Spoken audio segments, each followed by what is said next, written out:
All right, so ready for another deep dive? Absolutely. Always ready to dig in. Awesome. This one takes us all the way up to Anchorage, Alaska. Back in 2016, there was this string of murders, totally unconnected, or so it seemed at the time. Yeah, I remember hearing about that. I had the whole city on edge. Absolutely. I mean, you think of Alaska, it's all, majestic landscapes, a vast wilderness. Not exactly the setting you'd picture for a serial killer, Right? right?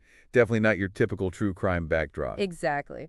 But that's what we're looking at today, James Dale Ritchie. And, the listener sent over some excerpts from his Wikipedia page. And, well, let's just say this guy's story is a real head scratcher. Oh, how so? Well, because he wasn't some, shadowy figure lurking in the dark. Ritchie was, get this, a star athlete, like had a real bright future ahead of him. So the question is, how does someone like that, someone with so much promise, end up becoming a serial killer? Yeah, that's a big question. The kind that really makes you think about, nature versus nurture. Like what goes wrong along the way?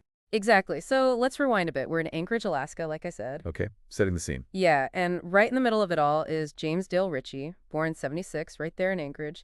And this guy, he excelled at, well, everything, it seems. Sports, king of the school, led his basketball and football teams to, like, all the championships. Wow, so a natural talent. Oh, yeah, big time. And not just sports, academics, too. Scored crazy high on his SATs, even landed a football scholarship to West Virginia University. I mean, talk about a golden boy. Sounds like he had it all. The classic all-American success story in the making. Right. Except here's where things take a turn. Instead of, riding off to college and chasing that dream, he dropped out after just one semester. Whoa, that's a sudden shift. Any idea why? What happened? Well, that's part of the mystery, right? He comes back to Alaska and it's like a switch flips. He gets mixed up in all sorts of shady stuff. Drug dealing, dog fighting, even adopts the street name Tiny, which, considering he was like 6'3", is kind of ironic, don't you think? Tiny. Ha. Yeah, that's a strange choice. Maybe he was being sarcastic. Who knows? Maybe it was some kind of like power play. The big guy calling himself tiny, like he's downplaying his size, but it's really a way of intimidating people.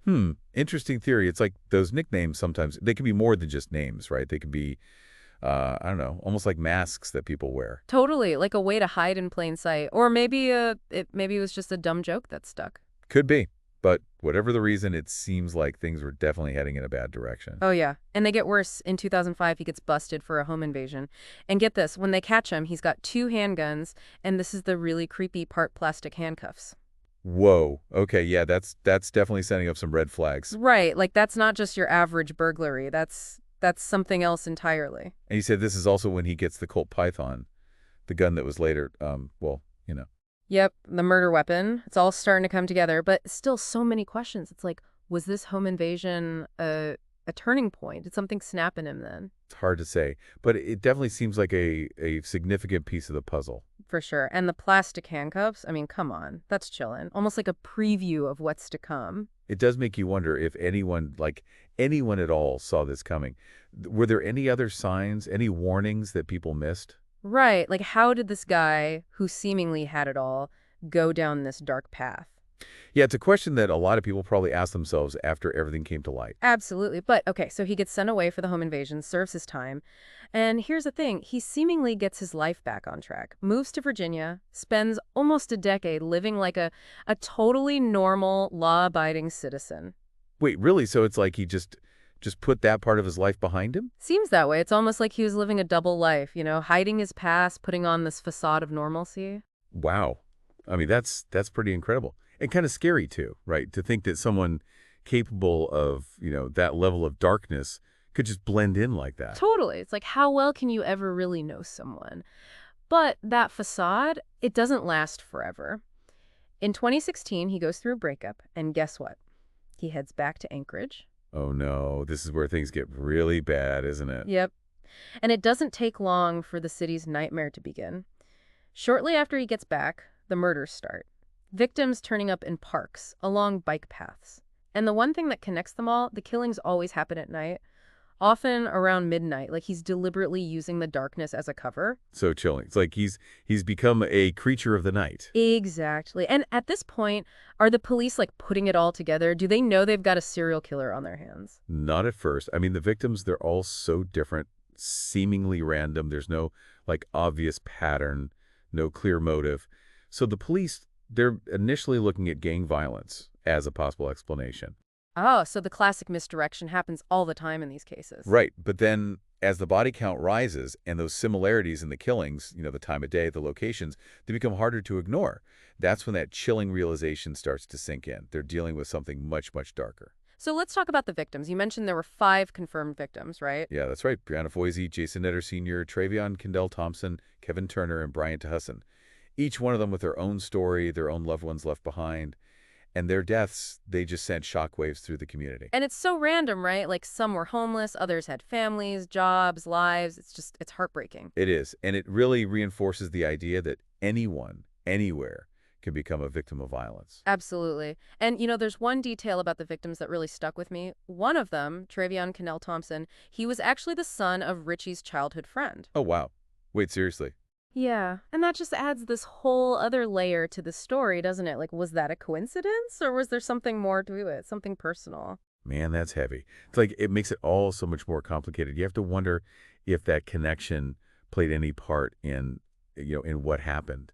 Right. Was it a targeted killing, or just this horrific twist of fate? Sadly, we may never know for sure. Richie, he took his secrets to the grave. Yeah. And that's something that, the families of the victims have to live with, not knowing why. It's got to be incredibly difficult. Absolutely. And as we dig deeper into this case, into Richie's life and the events leading up to the murders, that question of why is going to keep coming up.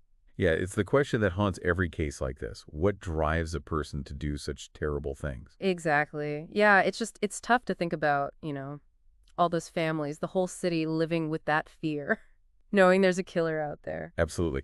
And it makes it even worse that the investigation, well, it wasn't exactly smooth sailing, was it? Not from what I read now. So they're looking at gangs, but eventually the FBI gets called in, right? Did that help? Did they crack the case? Well, they definitely brought more resources to the table. Like they offered a $10,000 reward for information.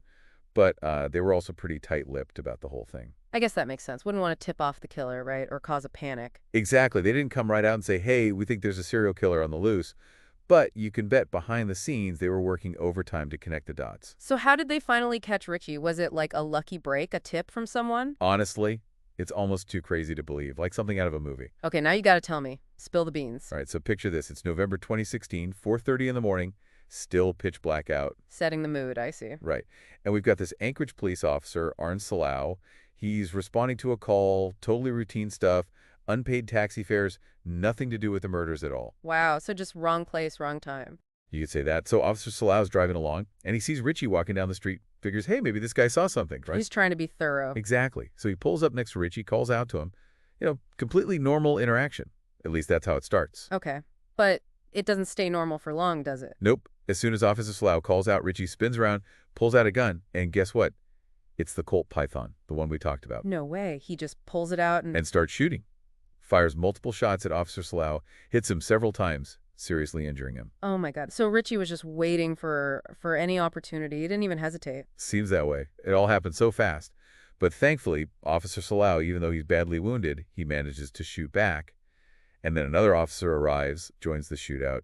It was chaos. Man, what a scene. And what about Richard? Did you get away? No. He was killed in the crossfire, the reign of terror.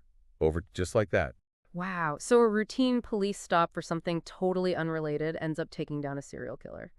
Talk about a twist of fate. You said it. Almost hard to believe, right? But the story's not over yet. They do ballistics testing, and just as they suspected, the Colt Python, it matched all 5 murders. No doubt about it. Richie was the guy. So mystery solved. But I mean, what a way to end it. And I can't imagine what it must have been like for the families of the victims, finally getting confirmation, but at such a terrible cost. Yeah, it's that thing, composure, right? But it doesn't erase the pain, the loss. Not at all. And even with Richie gone, there's still that big question hanging over everything. Why? Why did he do it? Yeah, that's the million-dollar question, isn't it? And unfortunately, it seems like we'll never know the answer for sure. Richie, he took that to the grave with him. So we're left with all these pieces, right?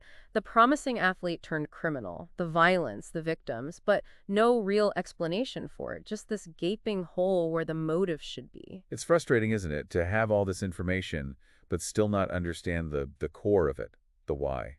Exactly. And it makes it all the more unsettling. Because it could have been anyone, right? It could have been any one of us. We just happened to not cross paths with him at the wrong time. So that's a chilling thought. And it makes you wonder, how many other Richies are out there living seemingly normal lives while harboring these dark secrets? It's enough to make you look twice at everyone you meet. thinking, could there be more to them than meets the eye? Yeah, it's unsettling, for sure, because it makes you think, like, how well can you ever really know someone? Right. I mean, Ritchie had friends, a family, jobs, but underneath it all, there was this capacity for just brutal violence.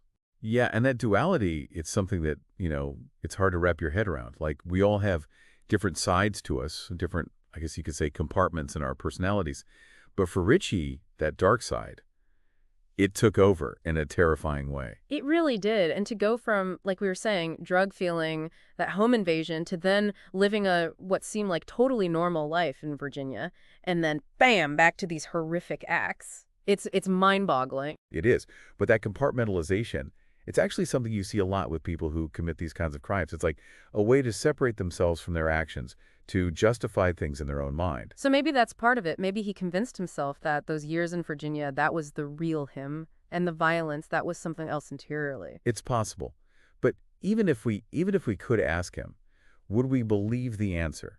Would we ever really know what was going on inside his head? Probably not. It's like we can look at the facts, the choices he made, try to trace the path that led him to this point, but ultimately the why, it remains elusive. It's true. It's like we're trying to solve a puzzle where some of the pieces are missing. We might be able to see the overall picture, but there are always going to be gaps, things we just can't explain. Exactly. And sometimes it's those missing pieces, those little details that can be the most intriguing. Like, remember we talked about his nickname, Tiny. Oh, yeah. That always struck me as odd. Right. And maybe there's more to it than just a funny name. Maybe it was a way for him to like project a certain image, to distance himself from his size, his strength. Interesting. It's like he wanted to appear harmless, unassuming, but in reality, he was anything but. Exactly. And it just goes to show, even in a case that on the surface seems pretty open and shut, there are always layers, always more to uncover. For sure. And it's important, I think, to keep asking those questions, to keep digging, even when it's uncomfortable. Because that's how we learn, right? That's how we try to prevent something like this from happening again. I agree. And, it's easy to get caught up in the facts, the analysis, but it's important to remember at the heart of it all, these were real people. Their lives were cut short and their families are still dealing with the fallout. So to anyone listening who's interested in learning more, I'd encourage you to go beyond just the headlines. Read the articles, watch the documentaries, really try to understand the human cost of these crimes. Yeah, that's so important. It's easy to forget sometimes when you're, discussing cases like this in an abstract way, that there were real people who were hurt, who suffered. Absolutely. And those stories, they deserve to be heard. Well, on that note, I think we're going to wrap things up for today. Thank you for joining us on this deep dive into the life and crimes of James Dale Ritchie. It's a case that's both fascinating and deeply disturbing, and it's one that definitely leaves us with more questions than answers. It does. But it also makes you think, makes you question, and hopefully makes you appreciate the fragility of life a little bit more. Well said. And to our listeners, thanks for tuning in. Keep exploring, keep questioning, and we'll see you next time for another deep dive.